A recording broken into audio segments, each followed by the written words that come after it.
son administration et aux Sénégalais une très belle année 2020.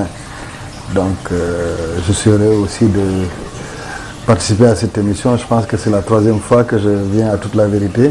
Les 2 fois avec votre précédent collègue Pape Chassela. Et aujourd'hui avec vous, je pense aussi qu'on avait fait 1 ou 2 émissions ensemble.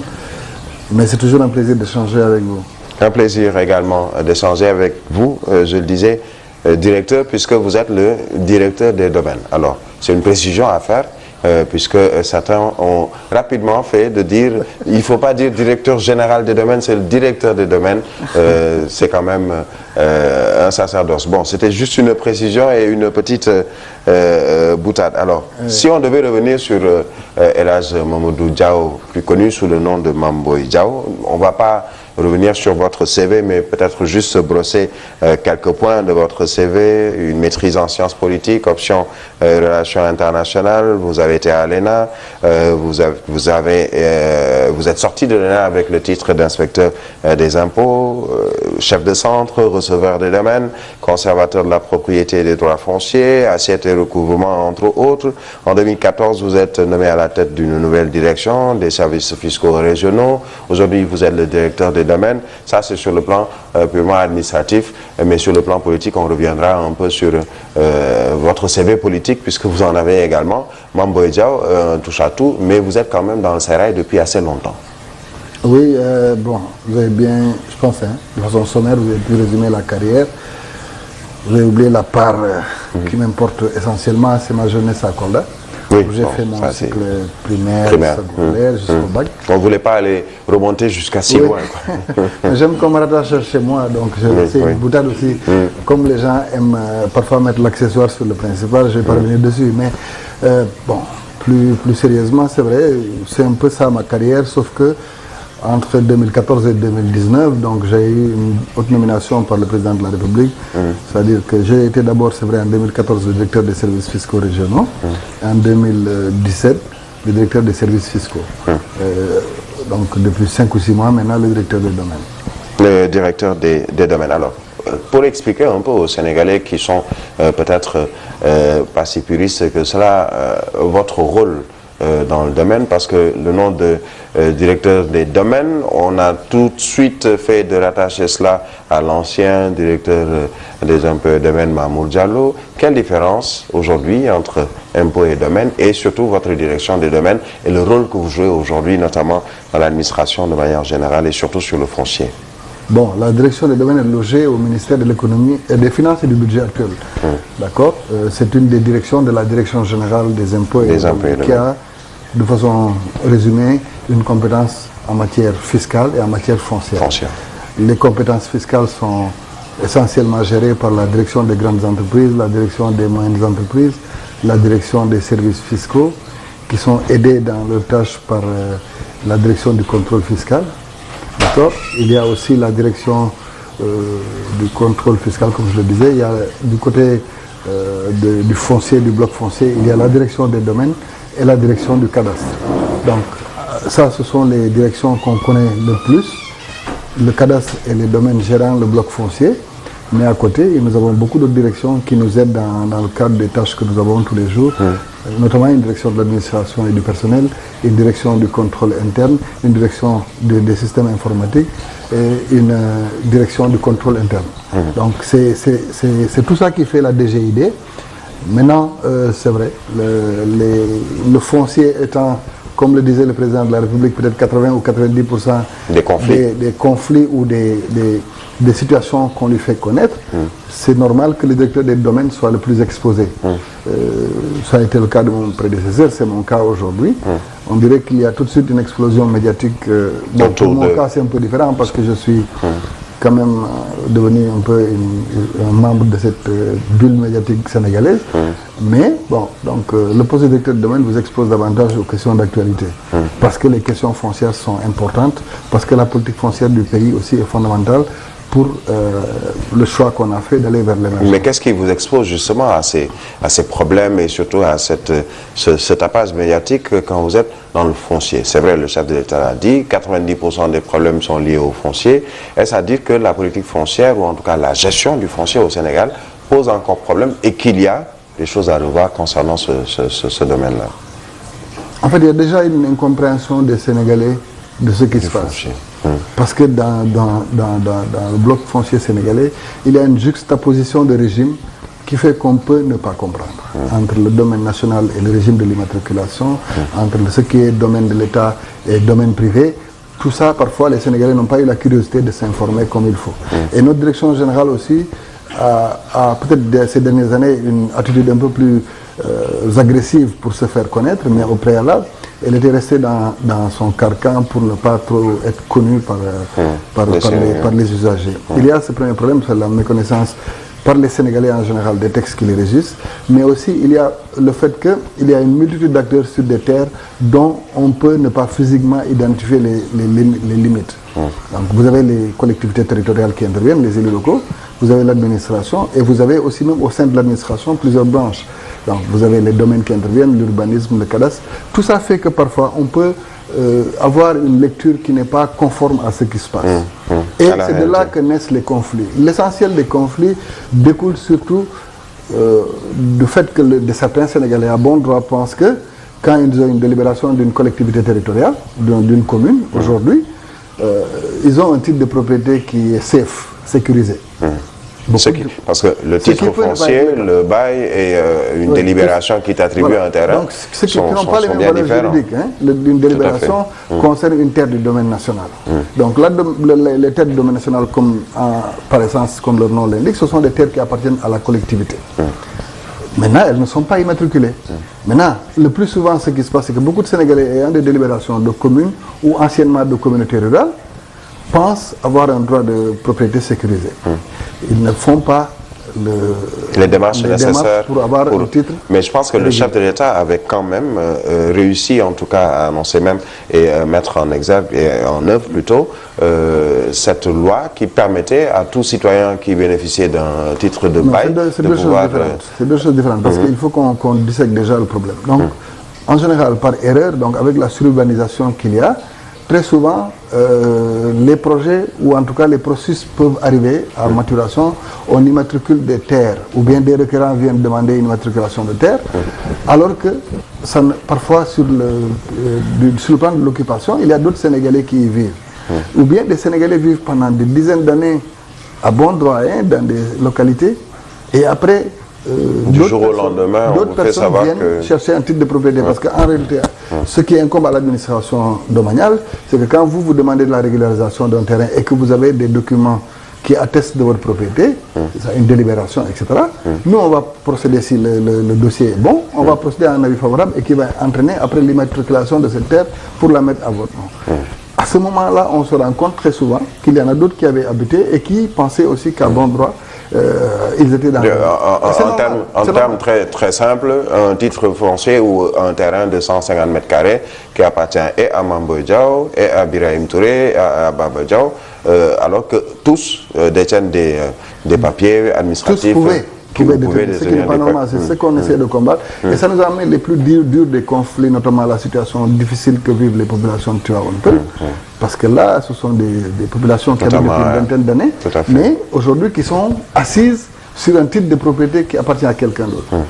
Les gens peuvent soupçonner même l'administration domaniale de connivence avec ces personnes-là, alors que ça n'a rien à voir. Il y a cette incompréhension. Il faut donc parfois aussi beaucoup de collectivités territoriales, puisque en réalité les communes ou les conseils ruraux, à chaque élection, pouvaient changer de maire ou de président de conseil rural. Il arrivait que sans pour autant qu'on prenne toutes les dispositions qu'il fallait, qu'on puisse faire des délibérations sur les mêmes sites.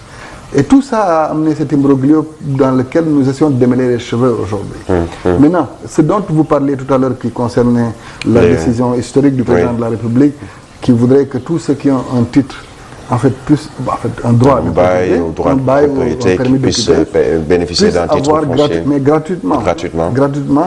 Et dans toute la procédure, même pour l'établissement du plan de délimitation. Ça, c'est une décision que le président a prise pour pouvoir permettre un accès à la propriété à tous les Sénégalais qui pouvaient disposer de ce type de documents. Et c'est une mesure louable pour laquelle aussi les démarches sont en train d'être faites. Mais ça concerne les personnes physiques, c'est-à-dire vous ou moi qui avons une maison et qui, pour normalement avoir un titre foncier, devait payer ce qu'on appelle le prix de cession. Mais le président a considéré qu'il fallait rendre ça gratuit au grand bénéfice des Sénégalais. Alors, on reste sur le foncier. On citait son nom tout à l'heure, Mamour Diallo. Aujourd'hui, vous, directeur des domaines, avez-vous hérité, entre guillemets, de ces problèmes de Mamour Diallo, concernant notamment cette affaire dite des 94 milliards qui a quand même fait couler encre et salive durant une bonne période, notamment de l'année 2019. Je ne vais pas dire hériter de ces problèmes. Il a hérité d'autres personnes. Moi aussi, j'ai hérité de lui comme quelqu'un héritera demain de ma gestion. En réalité, c'est ça une administration. Donc, lors d'une passation de service, on vous confie un ensemble de dossiers qui ne sont pas... Certains ont vite fait de dire qu'on a refilé la patate chaude pour utiliser le terme de la presse à Elhadji Mamadou Dia.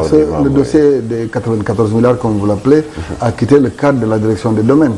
D'abord, il est devant les cours et tribunaux. Ensuite, il y a une commission d'enquête parlementaire qui a statué sur cette question et qui a dégagé les responsabilités de ce qui pouvaient être les différentes parties à ce sujet-là. Bon, moi, j'invite tout le monde à la sérénité et qu'on fasse confiance à la justice de notre pays pour que, au bout du compte, la vérité soit connue. Mais moi, je suis rassuré par rapport à mon prédécesseur parce que je pense que les actes de gestion qui ont été posés tels qu'ils ont été décrits par l'Assemblée nationale, la commission d'enquête parlementaire, prouvent à suffisance que tous les actes de gestion qui devaient être faits ont été pris. Alors, vous connaissez des dossiers fonciers aujourd'hui en tant que directeur justement des domaines. Est-ce qu'on peut dire que la gestion de manière générale n'est pas facile de tout ce qui est Non, elle n'est pas du tout facile.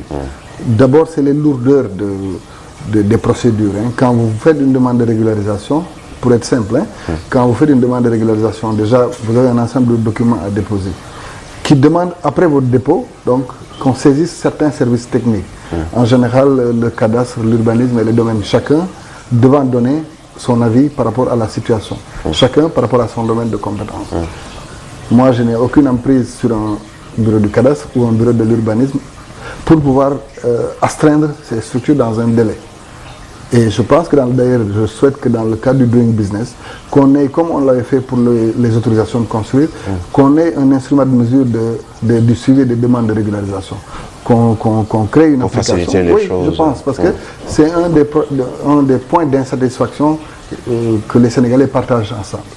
Mais plus par incompréhension ou par lourdeur des procédures. Après, parce que si vous avez une terre du domaine national, quand bien même vous avez un avis favorable de la commission de contrôle des opérations domaniales, vous êtes tenu de retourner au bureau des domaines concernés pour qu'on fasse ce qu'on appelle un avis d'enquête, l'enquête de Komodo et Komodo, qui permet de sécuriser la procédure pour dire, dans cette affaire-là, donc, il y a un Sénégalais qui voudrait qu'on immatricule une terre, on veut savoir s'il y a d'autres prétentions dessus ou des observations. Après cette enquête, il y a un PV qui est dressé, c'est ce PV qui nous permet, nous, direction des domaines, de prendre un projet de décret pour le compte du président de la République, lequel projet de décret va faire tout le circuit pour arriver sur la table du président. Lourdeur administrative, même le chef de l'État en Conseil des ministres a rappelé que il faut aller rapidement. On peut réfléchir pour voir comment raccourcir les délais, parce que c'est le goulot d'étranglement ici au niveau de la direction des domaines.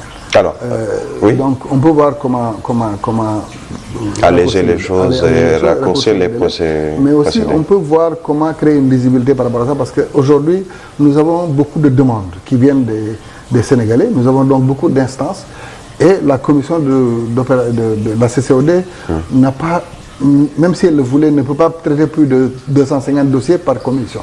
Si vous en avez un stock de 8000, vous imaginez combien de temps ça va prendre pour régler ça. Mais nous sommes en train de voir avec la tutelle comment avoir un plan d'appurement de ce passif-là au grand bonheur des Sénégalais. Alors, vous parlez des demandes des Sénégalais par rapport justement à ce foncier.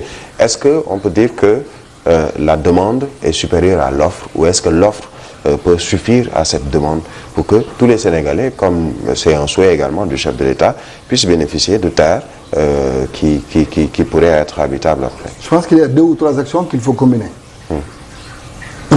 C'est les demandes émanant des Sénégalais eux-mêmes. Les Sénégalais qui sollicitent les citoyens lambda. Oui, les citoyens lambda qui sollicitent sa collectivité territoriale pour pouvoir accéder à une terre. Les maires font très souvent des lotissements et distribuent, selon leur domaine de compétence, des terres à ces populations. En réalité, parfois aussi, il arrive que nous-mêmes, notre administration, soyons saisis de projets de lotissement où aussi les distributions se font avec ces commissions administratives au niveau mais ça ne règle pas le problème. En réalité, il faut qu'on encourage davantage cette innovation majeure que le président a prise, à savoir un vaste programme de logements sociaux. Si on parvient à régler, si on parvient à réaliser le projet des 100 000 logements sociaux, je pense déjà qu'on aura fait un bon travail. Mais il faut aussi qu'on aide les promoteurs privés qui sont en train de faire, parce que pour Dakar, la même problématique ne concernera pas Dakar et les autres régions du Sénégal. Donc il y a beaucoup de structures privées qui font dans la promotion immobilière, mais qui savent que maintenant l'enjeu, ce n'est plus d'avoir des terres, parce qu'il n'y a plus de terres disponibles à Dakar, mais c'est d'aller en hauteur. On doit pouvoir les accompagner pour qu'il y ait beaucoup de projets de promotion immobilière, autant pour ces structures privées que les structures parapubliques qui s'occupent de ces questions pour le compte de l'État. Dakar est plein? C'est jamais plein, c'est jamais mais il y a presque plus d'espace. En fait, il y a toujours de l'espace. Vous savez, les infrastructures ouvrent de nouvelles perspectives. En réalité, c'est toujours comme ça. On pensait à un moment que Dakar, la région de Cap-Vert, s'arrêtait à Dakar, à la ville actuelle de Dakar. Avec, notamment, après, il y a eu Guédiawaye, il y a eu Pikine, il y a eu Rufisque. Mais maintenant, la perspective de l'autoroute de Diamniadio, la perspective de la côtière qui va passer par Malika, etc., ouvre de nouvelles perspectives dans le cadre du front de mer qui va aller jusqu'à Mboro, éventuellement jusqu'à Saint-Louis, parce qu'on se rendra compte que si les infrastructures se finissent, on peut habiter Tuaonpel ou Malika et être à moins de 20 minutes de Dakar. Et ce sont les infrastructures routières et les infrastructures de transport qui sont fondamentales. C'est pourquoi, d'ailleurs, je ne comprends pas pourquoi on peut soulever un débat. On tire sur le terre, on tire sur le BRT, on tire sur l'autoroute à péage. C'est les seules solutions. Comme certains diront que la vision s'arrête à Diamniadio concernant le terre. Parce qu'en fait, ils ont une vision peut-être très serrée du problème, mais en réalité, quand vous allez jusqu'à Diamniadio, vous avez la latitude d'aller dans l'arrière-pays. Or, ces projets d'ailleurs déjà ne vont pas s'arrêter à Diamniadio, parce que même pour le train express régional, il y a une perspective pour que ça aille à Thiès. Mais il faut que quelqu'un fasse ce que le président a fait en termes... Il faut démarrer quelque chose. C'est pourquoi quand on parle de performance économique, je dis au moins c'est visible. Si vous avez fait 217 km d'autoroute, vous avez fait plus de 1200 km de routes goudronnées. Mais ce sont des investissements qui créent l'attractivité de l'arrière-pays. Parce que, en réalité, si quelqu'un n'était pas très enclin à aller habiter à Sangalkam, il se disait qu'il allait devoir se lever certainement à 5 h du matin pour venir au travail à Dakar et qu'il allait rentrer très tard. Mais les infrastructures telles qu'elles ont été conçues, les infrastructures routières, ferroviaires et les offres de transport novatrices qui vont être faites, notamment surtout avec le BRT et le TER, vont régler l'essentiel des problèmes de mobilité urbaine. Je rappelle que Mamboy ou Elhadji Mamadou Diaw n'est pas que directeur des domaines, il est également évidemment politique avec notamment l'APR. Alors vous parlez tout à l'heure de finances, de l'économie qui se porte bien. Apparemment vous rejoignez les propos du ministre Abdoulaye Daouda Diallo qui dit que financièrement, économiquement, le Sénégal se porte très bien. Même si certains disent que ce n'est pas forcément le cas. En fait, si vous demandez en français si son pays va bien, le français peut-être va vous dire que ça ne va pas, parce qu'il y a beaucoup de manifestations en France. Tout à fait. Mais l'État vous dira que ça va, parce que nous avons des instruments de mesure. Ce qui compte, c'est est-ce que les instruments de mesure permettent de dire que nous sommes performants ou que nous ne sommes pas performants. Est-ce que même nous sommes performants par rapport à l'objectif de référence? Et tout ça, ça compte. Qu'est-ce qui va compter pour notre pays? C'est à peu près 1670 milliards, fondamentalement du fait de la dette, du service de la dette et la masse salariale. Est-ce que nous avons les moyens, nous, sans le concours de personnes sur Terre, de les payer aisément? Oui. Par quel canevas? Vous avez 1670 milliards. Si je cumule la masse salariale de l'État du Sénégal et donc le paiement de la dette et du service de la dette, c'est à peu près 1670, 1700 milliards. Mais vous avez une administration fiscale qui va jusqu'à 1200 milliards, une administration douanière qui va vers 1000 milliards. Donc, vous savez que les performances de vos économies locales permettent d'avoir des recettes fiscales d'au minimum 2000 milliards. Mais il n'empêche que vous sollicitez l'appui du Fonds monétaire international, des banques internationales, etc. Nous le sollicitons comme la France le sollicite. Nous le sollicitons comme les États-Unis ou le Canada le sollicitent. C'est normal. Parce qu'aujourd'hui, si nous voulons aller vers l'émergence, parce qu'en réalité, j'aurais aimé qu'un économiste me dise que le recours à la dette est un élément de contre-performance d'une économie d'un pays. Si je vois ça, je pourrais en débattre. Bon, mais le chef de l'État dit on emprunte, ce qui mais compte, utilement. Brahim, ce qui compte déjà, c'est d'avoir une autonomie budgétaire rassurante. Nous avons une autonomie budgétaire très rassurante parce que nous avons au minimum 65% de notre budget qui est financé par nos ressources propres, sans avoir à recourir au concours de quelqu'un. Même si on annonce plutôt que le niveau d'endettement du Sénégal est presque au seuil du niveau critique. Non, nous serons à 55% à fin 2020. Et le seuil critique est de 60%. C'est ça. Par rapport aux 70% du plafond de l'UEMOA. Oui. Mais quand bien même moi, en fait, il y a l'approche État où on dit il faut qu'on respecte les critères de convergence de l'UEMOA. Il y a ma position propre. Moi, je dis, quand vous avez l'Allemagne qui dépasse 100% de son PIB, le Japon, mais je ne vois pas où est le problème. Ces pays-là ont dépassé de loin les traits communautaires qui avaient été fixés. Il y a des pays qui sont aujourd'hui dits développés, qui sont jusqu'à 150% de leur PIB par quand on bien au-delà de ces 55% ou 70%. C'est pas un problème pourvu que la dette soit utile. Pourvu déjà que la dette soit utile. Même la soutenabilité est un autre débat, à mon avis. Pourquoi? Parce que si on emprunte aujourd'hui pour mettre dans le secteur primaire et qu'après, ça a une incidence dans la production pour qu'on ait une autonomie alimentaire, donc une autosuffisance alimentaire. C'est une bonne chose. Si nous investissons dans les infrastructures de sorte à créer un lien commercial fort entre Dakar et l'arrière-pays, je suis d'accord, je suis preneur. On ne doit pas emprunter maintenant pour faire des festivals ou des trucs comme ça, comme on le reprochait à certains ici. Mais je dis donc, si c'est par rapport aux dettes, je ne vois pas un seul engagement qui ait été pris par l'État du Sénégal sur ces 7 dernières années qui ne concerne pas un projet structurant ou qui n'a pas un intérêt économique certain. Ça, c'est premièrement.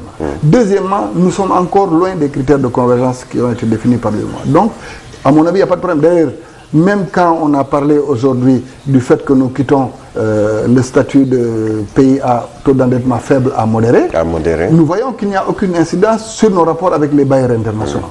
Parce que si l'incidence était de dire maintenant on va être prudent, on va prêter au Sénégal avec un taux plus fort, on aurait pu comprendre qu'il y a un impact sur la ligne budgétaire que nous avons définie, sur la politique budgétaire que nous avons définie. Or, il n'y en a pas. Parce que c'est certain que notre pays se porte bien. Mais maintenant, il ne faut pas occulter le fait que nous sortons d'une année électorale. En Afrique noire, en général, beaucoup d'investisseurs se replient. Mais ce n'est pas le cas du Sénégal. Si je comprends, vous savez, c'est toujours cette crise ou en tout cas cette peur d'investir en Afrique, notamment durant des élections ou durant des périodes électorales, pour le Sénégal, qui quand même est bien au-delà de ses contingences. On a tendance à le penser parce que fatalement, nous-mêmes Sénégalais, je dis fatalement, on pense que nous sommes une terre bénie de Dieu. Et que les conflits qu'il y a... L'enfer, c'est les autres. Oui, que les conflits qu'il y a au Mali ne surviendront jamais au Sénégal. Ce n'est pas ce que dit en tout cas le chef d'État. Ces batailles ethniques ou batailles fratricides qu'on peut noter dans les pays... Ne peuvent pas arriver au Sénégal. Non, on a certainement la chance de ne pas nous distinguer les uns des autres par rapport à une ethnie, une religion ou une confrérie. C'est une chance sénégalaise et nous sommes assez liés maintenant socialement pour que quelqu'un ne parvienne pas à nous diviser sur ça, mais pour autant nous ne sommes pas à l'abri des questions de attention. Il faut faire attention. Donc aussi dans ce pays-là, rendez-vous compte systématiquement à l'approche d'une élection présidentielle, la tension est telle qu'on va penser que le pays va exploser. C'est le citoyen sénégalais qui nous donne toujours une leçon après, qui le jour du vote vient faire son choix et part, vaquer à ses occupations. Mais les autres ne comprennent pas comme ça. C'est-à-dire, les investisseurs étrangers peuvent ne pas comprendre comme ça. Mais même ceux qui sont au niveau national peuvent être dans une logique prudente pour dire, parce que d'abord nos politiciens ont le don de vouloir tout remettre en question quand ils sont opposants. Nous parlerons de quand je viens au pouvoir, je vais changer ça et ça et ça. Celui qui doit investir peut faire attention à ça en se disant, peut-être qu'il va y avoir une alternance, je vais être prudent et d'attendre pour avant de mais donc ce contexte-là peut avoir joué sur la baisse du taux de croissance projetée. On est d'accord, mais pour autant, moi je considère que notre économie, elle est performante, elle est saine, comme l'a dit le ministre des Finances et du Budget tout à l'heure quand je le lisais dans le journal. Si nous avons la chance de pouvoir payer sereinement la masse salariale sénégalaise, l'encours de la dette, nous n'avons aucun problème et nous pensons pouvoir nous projeter raisonnablement vers l'avenir. Les perspectives sont bonnes. Donc nous allons marquer une courte pause et nous retrouvons la seconde partie de Toute la vérité. C'est dans un instant.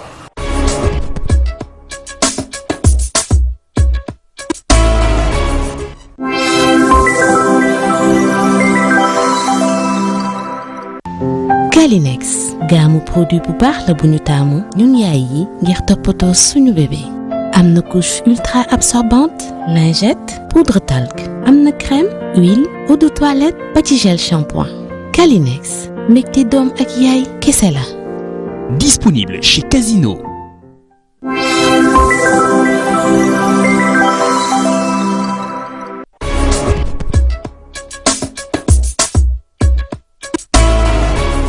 Voilà, juste après cette pause, retour sur toute la vérité avec notre invité, là, Mamadou Diao, dit Mame Boye Diao, directeur des domaines. Alors, le Sénégal se porte bien, économiquement parlant. En tout cas, vous en avez administré un peu tout à l'heure les explications. Le Sénégal est sur la voie.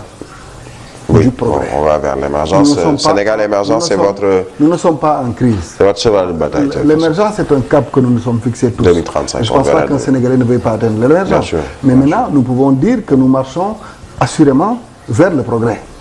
Alors, est-ce que le progrès nécessite aujourd'hui que l'on déshabille Paul pour habiller Jean, pour reprendre cette phrase de certains hommes politiques qui estiment qu'aujourd'hui, on a augmenté les tarifs d'électricité de certains Sénégalais, juste pour pouvoir après combler le gap électrique ou énergétique des autres régions du Sénégal. Est-ce qu'il fallait arriver à cette augmentation des tarifs d'électricité? D'abord, moi je prends deux angles d'analyse. Beaucoup de pays, beaucoup de nos opposants plutôt, veulent prendre comme référence le Rwanda et le Ghana. Qu'ils vous disent, que ces opposants se renseignent et qu'ils nous disent est-ce que sur 2019, je ne parle même pas de 2020, est-ce qu'il y a eu des hausses dans ces pays? Et est-ce que ces hausses sont supérieures ou inférieures à ce qui se passe au Sénégal? Vous verrez que nous sommes à des chiffres très loin les uns des autres. Là où ils peuvent atteindre même 50% de hausse, nous sommes à ce niveau-là. Et nous n'avons pas touché aux Sénégalais les plus faibles. Parce que sur la masse des clients, du million de clients de la Sénélec, les ménages les plus défavorisés, les 600 000 ménages les plus défavorisés ne connaissent pas la hausse, premièrement. Deuxièmement, c'est l'État qui subventionne. C'est-à-dire depuis longtemps, nous n'avons jamais, sur les 5, 7, 8 On vous reproche d'avoir un peu trop subventionné. Oui, mais nous n'avons jamais appliqué la vérité des prix au Sénégal. C'est ça en fait. Oui, nous n'avons jamais. Et ça, c'est un problème. Non, c'est un mérite. C'est un mérite. C'est un mérite parce que c'est le président qui s'est inscrit dans une politique sociale. Les marqueurs sociaux dont on parle aujourd'hui, bourse de sécurité familiale, couverture maladie universelle, carte d'égalité des chances, rehaussement des pensions de retraite, mensualisation même des pensions de retraite, d'accord, et j'en passe, il y en a beaucoup. Mais ces marqueurs sociaux sont devenus des références institutionnelles dans notre pays, n'est-ce pas? Est-ce que aujourd'hui qu'on institutionnalise une vraie politique sociale dans ce pays, on va dire que ce n'est pas une bonne chose? Non, je suis d'accord que le Sénégal doit être solidaire des Sénégalais les plus faibles. Mais à un moment donné, le Sénégalais peut être distingué selon son niveau de revenu ou selon son niveau de consommation. Sur le riz, sur l'électricité, sur l'eau, etc. L'État doit continuer à avoir une politique solidaire avec les couches défavorisées. Et c'est pourquoi, même dans cette hausse dont on parle actuellement, on ne touche pas aux ménages les plus défavorisés, que quelqu'un vous prouve le contraire. Donc, si vous ne touchez pas aux ménages les plus défavorisés, comme on dit, si vous, Brahim, vous avez les moyens de vous payer un climatiseur ou un split chez vous, vous devez accepter d'être plus solidaire. Vous devez pouvoir cotiser. Ce patriotisme que les gens chantent dans ce pays-là, ils en font un refrain sans pouvoir en connaître les contours. Mais c'est là que se manifeste le vrai patriotisme. Aujourd'hui que le cours du pétrole est à un niveau qu'on n'a pas connu depuis longtemps. Aujourd'hui que le cours du dollar est à ce niveau-là. Si on veut, si on est patriote, on peut dire je peux participer davantage à l'effort national. Maintenant, je participerai plus que celui qui a des revenus moindres par rapport à moi. Mais cette augmentation, Mame Boye Diao, a quand même des répercussions. Si on prend l'exemple des boulangers qui menacent depuis quelques jours d'aller vers une grève, parce que ce sont quand même des entreprises qui emploient des centaines de milliers ou des centaines de personnes un peu à travers le Sénégal, qui ont également subi justement cette augmentation parce qu'il ne s'agit pas des petites consommations. Finalement, c'est le petit consommateur qui va se sentir lésé puisque le prix du pain risque d'augmenter ou le prix de la farine va augmenter puisque d'autres prix vont également augmenter. Est-ce que c'était une bonne politique alors que vous nous aviez promis pas d'augmentation, on va vers les baisses, on va même jusqu'à vendre de l'électricité? Mais moi j'aurais aimé que les économistes de ce pays se penchent sur les créations d'entreprises, sur cette floraison d'entreprises dans certains secteurs. Moi, je ne comprends pas ce pays où on dit un secteur est en crise et pourtant les gens investissent. On vous dit même... Dans la boulangerie, par exemple. Mais oui, il y a beaucoup de boulangeries qui naissent tous les jours. Si ce n'était pas en fait, si, je ne vois pas pourquoi moi je vais mettre de l'argent dans une affaire où je perds. Peut-être que leur marge va baisser. Mais si on est sérieux, on sait que si beaucoup de Sénégalais s'intéressent à ces secteurs-là, c'est parce que ce sont des secteurs porteurs. Maintenant, c'est toujours le lot des syndicats ou des regroupements professionnels. C'est de devoir mettre la pression sur l'État pour pouvoir jouer sur les questions de fluctuation à leur bénéfice, c'est normal. Mais voilà un pays où, dans le secteur des hydrocarbures, vous voyez beaucoup de stations-service qui naissent. On vous dit que c'est un secteur en crise. Dans le secteur des BTP, vous voyez beaucoup de sociétés de BTP qui naissent et on vous dit que c'est un secteur en crise. Mais ils sont en crise aussi. Ils sont en crise, ils le disent. En fait, puisque par exemple les industriels qui sont dans le BTP, etc., estiment qu'aujourd'hui il faut plutôt une certaine perfusion pour pouvoir les aider à sortir de ces difficultés. Il faut qu'ils apprennent à faire confiance au chef de l'État. Parce que c'est une vision qui guide les actions. Au départ, nous n'avions pas ces projections quinquennales ou décennales. Nous avons osé projeter ce pays vers 25 ans. Mais pour ça, il fallait poser les préalables. Les préalables, c'était de faire renaître le secteur primaire sénégalais, qui atteint maintenant des niveaux de production records. C'est pourquoi d'ailleurs, si vous voyez dans l'offre programmatique du président Macky Sall, il vous parle d'un cap sur l'industrialisation. C'est à ce niveau qu'il faut faire des efforts. Moi je dis, si on est d'accord qu'aujourd'hui on est en train de relancer le secteur primaire, que le secteur tertiaire s'est toujours porté bien, parce que c'est lui qui porte l'économie de notre pays, c'est lui qui davantage d'ailleurs influe sur nos performances en matière de croissance économique. Il y avait un secteur qui était un peu délaissé, où d'ailleurs ce sont des privés qui doivent le plus intervenir, mais où l'État dit maintenant je vais mettre un focus particulier, c'est le secteur de l'industrialisation. On est vraiment en deçà du niveau d'industrialisation. C'est vrai. Requis en tout cas. Je le dis de façon implicite, quand le président Macky Sall lui-même choisit de mettre un cap sur l'industrialisation, c'est parce qu'il y a un gap, il sait qu'il y a un gap de ce côté. Et ce sont ces efforts-là qui doivent être encouragés. Maintenant, ça veut dire quoi? C'est l'État qui met les commodités qu'il faut, mais ce sont aux privés sénégalais aussi de venir profiter des opportunités. S'ils ne le font pas, c'est d'autres privés qui... En se mettant à niveau, puisque c'est également un problème de niveau qui se pose depuis un certain temps. C'est indéniable. S'ils ne le font pas, c'est d'autres des étrangers. Oui, et après, ce sont les mêmes qui vont venir. Et après, ils vont revenir pour dire on a donné notre économie aux étrangers. Il faut que la préférence nationale. Oui, maintenant, moi je dis... C'est-à-dire donc que, pour parler de préférence nationale, il faudrait déjà mettre les moyens et mettre également les compétences pour ces entreprises-là. Nous les Sénégalais, nous devons être, c'est mon opinion personnelle, parmi les pays les moins placés pour parler de préférence nationale. Parce que nous sommes un pays à vocation d'immigration déjà. Les Sénégalais sont aujourd'hui la diaspora la plus importante en Gambie. Nous sommes partout dans la sous-région. Si nous voulions appliquer ce que nous pensons et que nous l'appliquions, nous allons avoir un grand problème parce que la diaspora sénégalaise contribue beaucoup dans la vie sociale de ce pays et dans la vie économique. Donc je ne veux pas, moi, entrer dans ces débats. Je peux dire que je ne suis pas d'accord qu'on parle de préférence nationale parce que nous savons que nous avons un pays d'immigration. Notre pays bouge beaucoup. Les Sénégalais sont très actifs en Amérique du Nord, en Amérique du Sud, en Europe, en Afrique noire, partout dans le monde. On ne peut pas donc interdire aux entreprises étrangères de gagner des marchés sur le plan local. Nous appliquer cette réciprocité. Maintenant, les marchés, ils doivent être ouverts soit à la concurrence nationale, soit selon la dimension du marché et les moyens requis, soit à la concurrence internationale. Parce qu'il y a des technologies dont nous ne disposons pas. Moi, je pense qu'aujourd'hui, ce qu'il faut faire, c'est insister au niveau de l'État pour que pour certaines filières, dès qu'on sait que les Sénégalais ne peuvent pas le faire, qu'on pousse les entreprises étrangères à faire du transfert de technologie. C'est toujours bon pour l'économie d'un pays que de pouvoir fabriquer soi-même ce qu'on veut. Donc ça peut être un élément de plus dans la réflexion. L'État, ce qu'il devait faire comme préalable, on est en train de le faire même dans le secteur tertiaire. Parce que le parc informatique qui va être mis à Diamniadio est fondamental pour la recherche et l'innovation. Et c'est un des secteurs les plus pourvoyeurs d'emplois, les plus porteurs de croissance. Ce que l'État, le gouvernement doit faire, et il est en train de le faire, il faut continuer avec les préalables. Parce que vous savez, aujourd'hui, si vous mettez une route qui est conforme aux normes internationales jusqu'à Kédougou, vous n'aidez pas que les populations de Kédougou. Vous aidez aussi les industriels locaux qui sont en train de travailler. Pour ne pas se limiter à juste construire des infrastructures, mais il y a également ce qui va accompagner ces infrastructures en matière de développement. Oui, Et c'est ça qui est fondamental. L'État doit mettre en place tout ce qu'il faut comme commodité et inciter maintenant les privés nationaux à venir investir dans le secteur.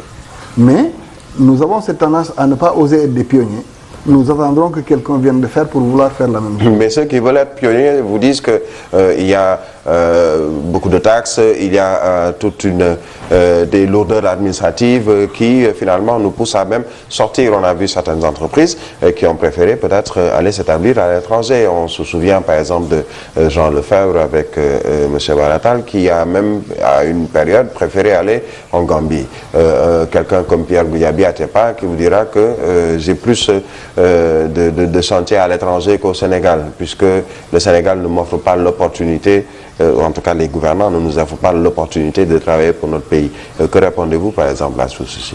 Sans faire de publicité, j'allais vous citer une bonne cinquantaine de champions nationaux qui se sont faits ici. Il y en a plein. Je sais pas, si vous me permettez, je vais citer. Je n'ai pas envie de citer parce que... Bon, comme j'ai cité deux ou trois noms. Mais prenez la Sedima, c'est un fleuron de l'industrie sénégalaise, fait par des fils du Sénégal, qui aujourd'hui a un niveau de performance tel qu'ils vont s'établir au Mali ou dans d'autres pays. Prenez ceux qui sont dans le secteur des meuniers, prenez ceux qui sont dans le secteur alimentaire, prenez ceux qui sont dans le secteur dans les BTP. Il y a beaucoup d'entreprises sénégalaises qui marchent. Qui sont aujourd'hui des motifs de fierté. Je ne veux pas citer de nom pour ne pas heurter certains autres. Parce que, vous avez cité deux cas peut-être où même la politique était venue se mêler, ou d'ailleurs, pour Baratal, parce que tout le monde sait que quand même, c'est quelqu'un qui a subi beaucoup de pression avec le régime précédent. Maintenant, pour Pierre Goudiaby, je pense aussi que c'est un choix qu'il a fait résolument d'aller investir au niveau international. Donc, il s'est fait plus connaître, et il y en a beaucoup. Il y a beaucoup de Sénégalais qui sont plus connus à l'étranger, aller en Zambie, aller en Angola. Beaucoup de chefs d'entreprise sénégalais qui ont fait des choix d'aller s'installer dans ces pays et d'en faire la base de leur travail. C'est normal. Mais maintenant, comme aussi il y a des étrangers qui sont ici, qui ont accepté de commencer à zéro ou qui ont accepté de mettre leur bille ici et qui ont pu avoir un bon retour. Mais ce ne sont pas les contraintes sur le plan fiscal, sur le plan administratif, etc. Moi, je ne suis pas partisan du tableau tout blanc ou tout noir. Je ne vais pas dire que tout va bien dans ce pays. Parce qu'il y a des Sénégalais qui cherchent encore désespérément pour de quoi manger. Il y a la problématique d'emploi pour laquelle de grandes réformes sont attendues. Donc on sait qu'il y a beaucoup de secteurs où encore une fois l'État est attendu. C'est normal. Mais finalement, ce que vous demandez aux opposants, entre autres, c'est de ne pas être nihiliste. Justement, non, et aux pouvoiristes, à ceux qui sont au pouvoir, de ne pas nous peindre un tableau en blanc. Parce qu'il y a des problèmes dans ce pays. Sinon, on n'aurait pas des élections. On n'aurait pas une vision. Il y a des problèmes. Le rôle du président de la République, son boulot, c'est de satisfaire les besoins des Sénégalais. Donc, il s'évertue à le faire tous les jours. Mais maintenant, quand on connaît une embellie, il faut pouvoir reconnaître ça et dire nous allons vers d'autres challenges. Et c'est ça qu'on ne fait pas dans le débat politique de notre pays. Malheureusement. Nous parlons justement politique. Mamboy Diao et Mamoudou Diao, Mamboy qui a été, revenons sur ce CV politique, très tardivement, vous êtes entré dans la politique, je pense que séduit par d'abord le président Macky Sall, l'actuel locataire du palais. Vous avez été directeur de campagne de Mahamad Boun Abdallah Dionne, alors durant les élections législatives. Vous avez été également durant la présidentielle dernière, en 2019, avec Aminata Touré, Souleymane Jules Diop, dans le directoire de campagne du président Macky Sall. L'objectif aujourd'hui, c'est 2035, c'est en tout cas je ne sais plus comment vous l'appelez, le cap 353, 2035, bon après 2024, ça veut dire après le pouvoir, après le régime de Macky Sall. Bon, on verra en 2024 ce qui va venir juste après, puisque en tout cas vous allez vous limiter à 2024 pour le deuxième mandat. Ça c'est concluant, c'est bon. Non, j'ai beaucoup appris, hein. En fait c'est vrai. Je suis arrivé un peu dans le tard en politique parce que j'ai toujours vu que les politiciens sont les seuls à vouloir dire je suis un politicien mais pas comme les autres. Ça veut dire que les autres ont une manière de faire la politique, ou en tout cas la perception que les gens ont des hommes politiques n'est pas bonne. Or, mais jusqu'à aujourd'hui. Oui, mais parce que Mamboy Diao, par exemple, on vous a même reproché d'avoir vous-même des gens qui sont dans les réseaux sociaux, qui tirent sur n'importe qui, et sur tout le monde. On reproche à Ousmane Sonko de faire la même chose. On reproche à... etc. Je ne me trompe pas d'adversaire, je ne me trompe pas d'objectif. Je ne tire sur personne. Je défends un homme, je défends une vision. Et cet homme-là m'a séduit en 2012. Et c'est vrai, hein, parce que c'est un peu tard que je suis entré en politique, mais quand j'ai écouté Macky Sall avec sa très bonne connaissance de ce pays, et avec une vision généreuse, mais surtout marquée par une vraie politique sociale, j'ai dit c'est quelqu'un qui mérite d'être accompagné. Je ne voulais pas faire de la politique parce que, comme je vous l'ai dit, ça permet à celui qui n'a pas le droit de vous insulter, ça permet à celui qui ne doit pas s'asseoir avec vous de s'asseoir avec vous. Et on a toujours catégorisé la politique au Sénégal. Hein. Oui, on a pensé toujours que c'est un moment de bataille inutile. Or, c'est surtout beaucoup de réflexions pour changer le quotidien des Sénégalais ou de sa localité. D'accord? C'est aussi un choix de pouvoir partager le peu qu'on peut engranger dans sa vie professionnelle avec ceux de sa propre localité, en tout cas avec les populations sénégalaises. Moi, c'est comme ça que je vois la politique. Je pense que c'est un moyen d'action pour chez moi à Kolda et pour aussi les autres Sénégalais, comme on dit. Mais j'accompagne aussi un homme qui a choisi une approche qui est plus réaliste de pouvoir mener ce pays vers l'émergence. J'ai appris. C'est une offre politique comme toutes les autres offres, peut-être celle de Idrissa Seck, celle de Sonko, celle de etc. Oui. Mais maintenant, c'est le feeling. C'est le choix de dire celui-là, il vaut le coup. C'est tout. Je ne dénie à personne le droit d'aller soutenir quelqu'un d'autre. Et d'ailleurs, c'est ça qui fait la beauté de la démocratie. D'ailleurs, vous verrez quelqu'un accompagner quelqu'un qui est au pouvoir ou à l'opposition et à un moment le quitter. Parce que c'est ça la politique. C'est de considérer qu'on peut avoir des pertinences ou en tout cas des accointances ailleurs. C'est le droit qu'ils ont, le plus absolu. Macky Sall que vous accompagnez. J'ai appris, donc j'ai appris beaucoup. J'ai beaucoup appris. Le président m'a fait l'honneur de me faire participer à beaucoup de réflexions stratégiques. Et c'est lui aussi qui a choisi que j'accompagne le candidat de liste de la coalition Benno Bokk Yakaar en 2017. Là, j'ai beaucoup appris. Parce que pour faire ce pays-là, il faut le connaître. Je ne pense pas qu'il y ait une bonne centaine de Sénégalais, sauf ceux qui accompagnent ces convois-là. Si on les enlève, vous ne verrez pas un Sénégalais qui a eu la curiosité de faire les 45 départements du pays. Et vous verrez la diversité ethnique, sociale, économique. C'est fondamental pour avoir une vision d'un pays et pour apporter des réponses. Alors, et c'est là que le président Macky Sall... Le président Macky Sall qui nous avait promis en 2012, quand, comme vous dites, vous a séduit durant cette période-là, une bonne gouvernance, sobre et vertueuse. Je vais encore revenir sur l'opposition qui pense que c'est plutôt une gouvernance sombre et tortueuse qu'on nous propose aujourd'hui. Pas mal de personnes qui sont épinglées, par exemple, ou désignées par l'OFNAC, qui après se retrouvent bombardés ministres ou directeurs de ceci ou de cela. Est-ce que c'est le sentiment que vous avez? Quelle réponse à ces pourfendeurs du régime? Le président a donné une belle réponse la dernière fois. Il a été même très loin dans un dossier en disant... En tout cas, voilà ce que lui-même en pense. Je me dis qu'il y a des institutions qui sont là pour contrôler. L'OFNAC, la Cour des comptes, l'Inspection générale d'État. Et même dans beaucoup de services, des directions du contrôle. Mais qui n'ont quelquefois pas les coups de franche. Allez à la Cour des comptes pour savoir combien de fonctionnaires sont en train de payer du fait de leur malversation. Parce que la sanction, elle n'est pas que... Il n'a pas mis le coude quelque part. Il a été loin, je vous dis. Maintenant, si lui... Pour ce qui le concerne, il considère que le travail qui devait être fait a été fait. Et que maintenant, s'il y a des suites à donner, que ceux qui doivent les donner les donnent, ça veut dire que ce n'est pas le président qui les retient. Moi, je ne pense pas qu'on en soit à ce niveau-là. Maintenant, c'est qu'on aime aussi, ici, quitter la présomption d'innocence pour aller vers la présomption de culpabilité. J'ai un ami qui est ministre de la République. Non, mais ça c'est plus la Cour de répression de l'enrichissement illicite qui nous a habitués un peu à la présomption de culpabilité avant de parler de présomption d'innocence. Non, mais vous savez aussi que les moyens de preuve ne sont pas les mêmes dans ces deux juridictions. Mais quand on parle de l'OFNAC ou de la Cour des comptes, etc., c'est d'autres régimes juridiques. C'est la présomption d'innocence qui peut... Là-bas aussi, ce n'est pas la présomption de culpabilité. Mais je ne vais pas mener ce débat. Mais moi, je dis qu'aujourd'hui, ce qui est important, c'est qu'à chaque fois qu'un Sénégalais est accusé, d'abord qu'on lui accorde sa présomption d'innocence et qu'on ne lui dénie pas son droit légitime à se défendre. Nous avons eu beaucoup de cas ici, sous l'ancien régime d'ailleurs, où c'est Abdoulaye Wade lui-même, sous son régime, que des personnes membres de son pouvoir ont été arrêtées, mais qui ont été blanchies par la suite par le pouvoir et par la justice. Donc c'est vous dire que c'est des sujets qui demandent un peu de prudence. Moi j'ai toujours dit, dans ces sujets-là, quand la presse m'interpelle, que chacun a le pouvoir de se défendre. Donc, que ce soit un membre de l'opposition ou du pouvoir qui a maille à partir avec la justice, qu'on lui permette d'avoir le droit de pouvoir se défendre. Maintenant, on peut expliciter ce qu'on reproche à cette personne. C'est normal. Parce que, justement, le rôle de la presse ou des hommes politiques est de dire, voilà, dans tel sujet, ce qu'on pense être notre opinion. Mais maintenant, ce n'est pas nous qui prenons la décision, c'est le juge. Laissons-lui le droit de faire son travail. On parlait tout à l'heure de la Cour de répression de l'enrichissement illicite. Beaucoup de vos partenaires, notamment de la paire de Benno Bokk Yakaar, estiment que c'est une Cour qui, aujourd'hui, doit être réformée.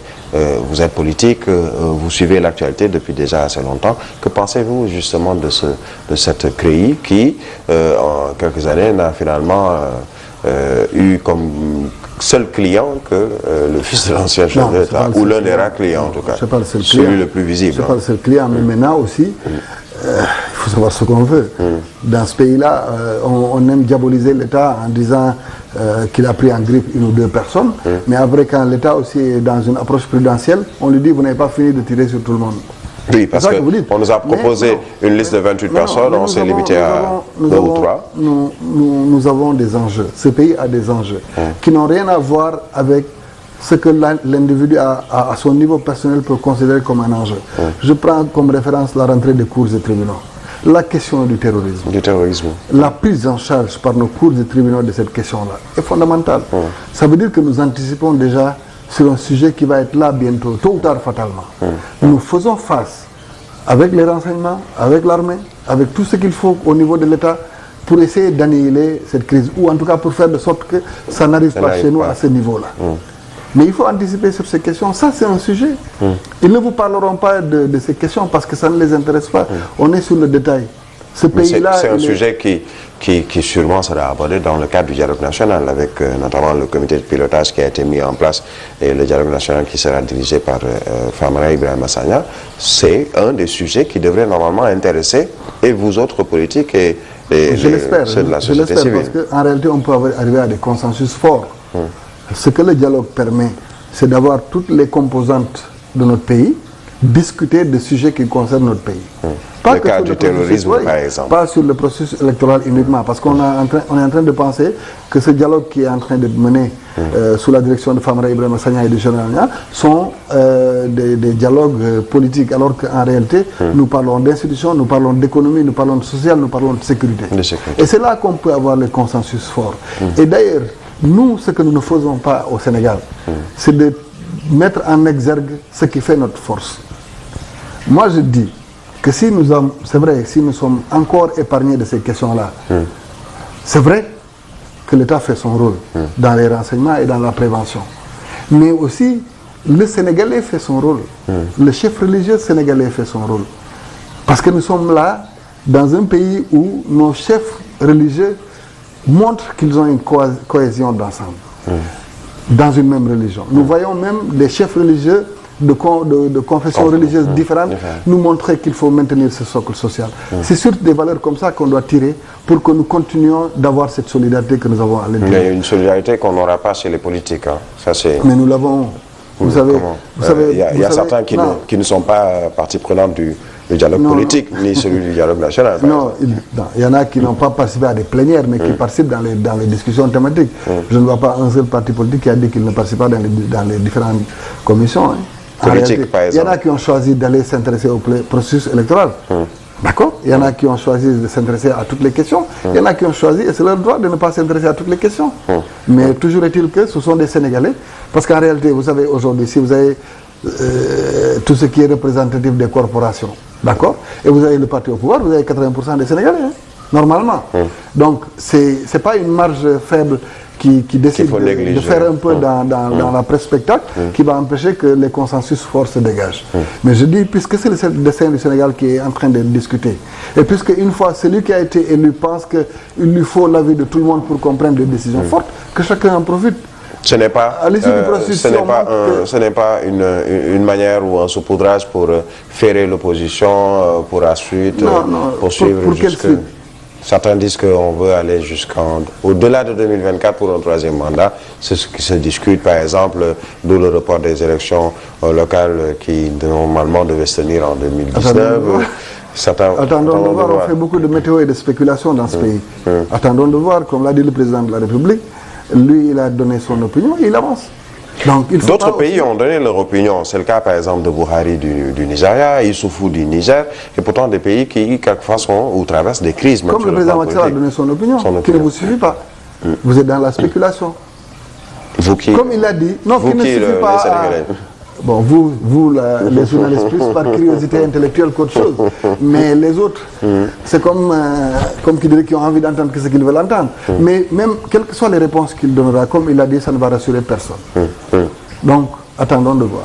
Alors, on ne va pas terminer sans ne pas parler de 2020 Moi, ou 2021. ma responsabilité aujourd'hui, c'est d'agir tous les jours, de sorte que le président de la République soit à l'aise, se sente à l'aise pour mener à bien la mission qu'il s'est assignée pour le Sénégal. Et le personnel politique qui est derrière, nous tous, nous travaillons à ce qu'il ait cette sérénité pour le faire. Donc, dans les locales à venir, aucun n'a le droit d'avoir une prétention individuelle. Aucun n'a le droit d'être égoïste. Ce sera dans le groupe Nous pensons qu'il faut que ce soit dans le groupe Benno Bokk Yakaar ou bien dans le grand groupe de ce qu'on appelle la grande majorité présidentielle. Et qu'on laisse au président de la République la latitude de pouvoir dégager des consensus forts dans les collectivités territoriales. Parce que sinon, si nous sommes unis, nous sommes plus forts. Vous vous en êtes rendu compte à toutes les échéances électorales nationales. Mais dès qu'on est dispersé, ça permet à certains d'exister. Et ils n'attendent que ce moment-là. Ils vont être en coalition. Et si